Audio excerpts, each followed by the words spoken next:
शिरढोण पुलावर wiring short झाल्याने omni car पेटून बेचिराग। रत्नागिरी ते नागपूर नॅशनल हायवेवरील गुरुवारी रात्रीची घटना। ओमनी कार आगीच्या विळख्यात सापडल्याने जळून खाक।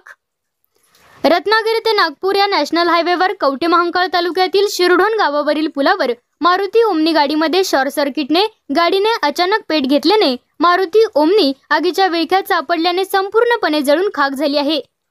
रत्नागिरी ते नागपूर नॅशनल हायवेवरून दोघे जण मिरजवरून सांगोल्याकडे जात असलेली मारुती ओमनी क्रमांक MH14N6340 गाडीमधील वायरिंग अचानक शॉर्ट झाल्याने गाडीने अचानक पेट घेतला।